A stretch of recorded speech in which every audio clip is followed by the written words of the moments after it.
de souiller vos corps de mes abominables. Vous avez les céréales, vous avez les fruits, dont le poids fait courber les branches, et, sur les vignes, les raisins gonflés de jus. Vous avez des plantes savoureuses, et d'autres que la flamme peut rendre douces et tendres.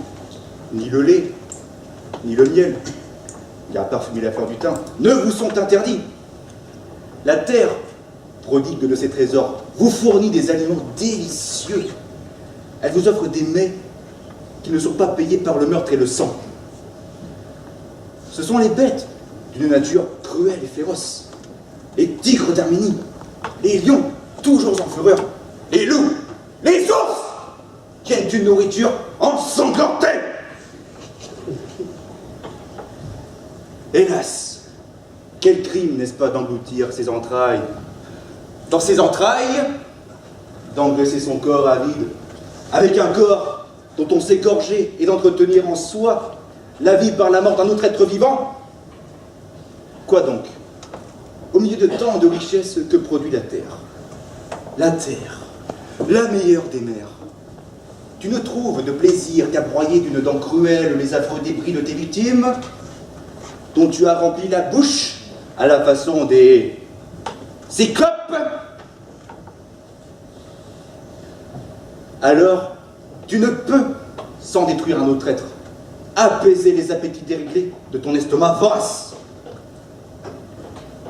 Que peut-on rajouter de plus après une telle argumentation, si frugale, si pulpeuse, où les mots sont cueillis avec délectation, à la bonne saison?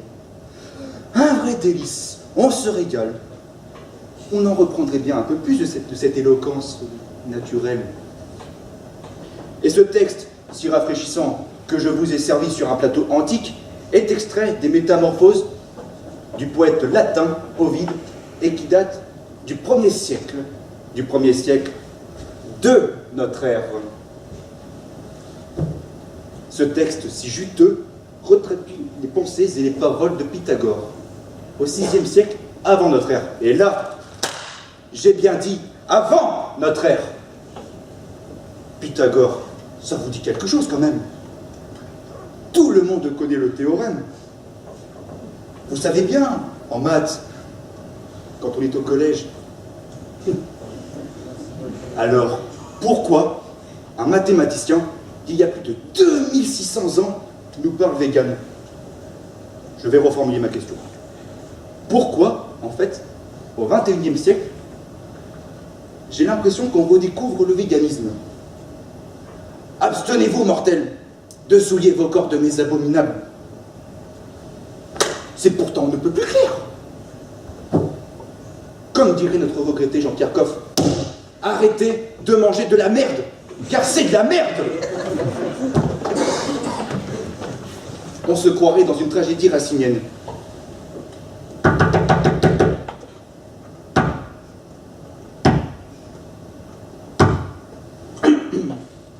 Acte 1. Adam est amoureux d'une brebis qui se fait attraper par un loup. Acte 2. Que Ève avait déjà reluqué et qui, pour se venger, mange la grosse vache.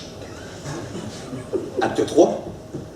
Qui était dans le pré, elle-même complètement dingue d'un phoque qui se baignait dans son abreuvoir. Acte 4.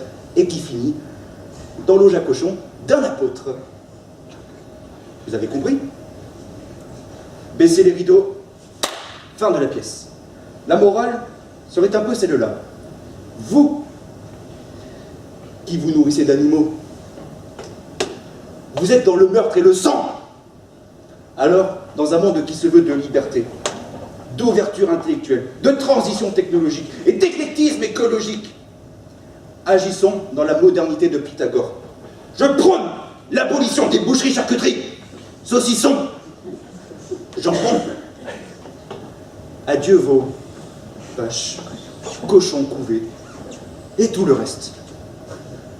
Alors, mon cher confrère, vous qui êtes du côté des cyclopes, remplissez donc votre ventre de ces entrailles dégoulinantes d'ignominie, avant de nous faire entendre vos beaux borborigmes carnés en guise de Audi alteram partem, et vos flatulences carnassières insipides en plat de résistance. Honte à vous, gens anthropophages des temps modernes. Vous avez les céréales, vous avez les fruits, dont le poids fait courber les branches. Salade de fruits, jolie, jolie, jolie. Tu plais à mon père, tu plais à ma mère. Salade de fruits, jolie, jolie, jolie. C'est toi le fruit de nos amours. Bonjour la vie. Alors, la vie, c'est tellement mieux avec l'esprit vegan. Quand on n'assassine personne,